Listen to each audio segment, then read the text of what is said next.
নমস্কার, কলকাতা টিভি ডিজিটালে আপনাদের সকলকে স্বাগত। গড়িয়াহাট অঞ্চলে বেআইনি পার্কিং, ব্রিজের নিচে বেআইনি দখলদারি, বেআইনি হোর্ডিং এবং বেআইনি পোস্টার বন্ধ করতে উদ্যোগী কলকাতা হাইকোর্ট।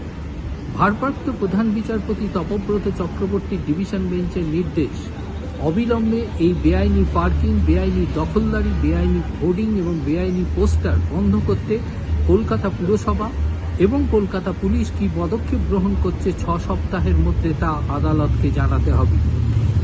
মূলত একটি সংগঠনের পক্ষ থেকে সারা রাজ্য জুড়ে বিভিন্ন জায়গায় ফুটপাত দখল, বেআইনি হোর্ডিং এবং বেআইনি পার্কিং নিয়ে একটি জনস্বার্থ মামলা দায়ের হয়।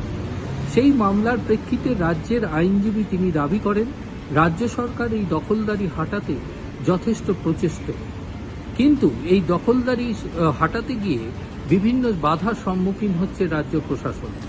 তাদের দাবি যে বিভিন্ন রাজনৈতিক দলের বিক্ষোভের মুখে পড়তে হচ্ছে, কোনো সময় আদালতের হস্তক্ষেপে তা বন্ধ করে দেওয়া হচ্ছে এবং বিভিন্ন সময় দেখা যাচ্ছে হকারদের বিক্ষোভ তা প্রতিবন্ধকতার সৃষ্টি করছে এই ধরনের দখলদারি হটাতে।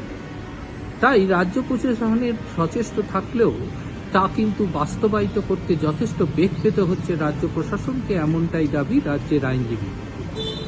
অপরদিকে বিচারপতিরা পরিষ্কারভাবে জানিয়ে দিয়েছেন যে আবেদনকারীকে গোটা রাজ্য নয়, কলকাতা শহরের মধ্যেও যেহেতু এই আবেদনপত্রে রাখা রয়েছে, তাহলে কলকাতা শহরের যে কোনো একটি জায়গাকে তাকে নির্দিষ্ট করতে হবে এ বিষয়ে পদক্ষেপ গ্রহণ করার জন্য। এরপরেই আবেদনকারীদের পক্ষ থেকে জানানো হয় যে কলকাতা শহরের গড়িয়াহাট অঞ্চলে ব্রিজের নিচে বহু দখলদার রয়েছে। শুধু তাই নয়, বেআইনি পার্কিংও করা হয়েছে, গড়িয়াহাট অঞ্চলে প্রচুর বেআইনি হোর্ডিং রয়েছে এবং পোস্টারও মারা হচ্ছে। ফলে এগুলির বিষয়ে আদালত উপযুক্ত নির্দেশিকা জারি করে।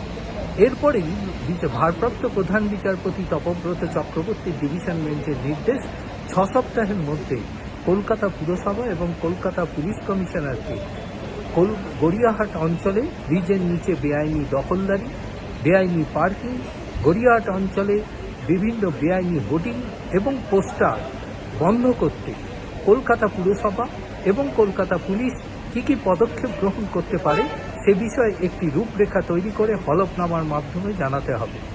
6 সপ্তাহ পরে এই হলফনামা জমা পড়ার পরই ভারপ্রাপ্ত প্রধান বিচারপতির ডিভিশন বেঞ্চ এ বিষয়ে উপযুক্ত পদক্ষেপ গ্রহণ করবে।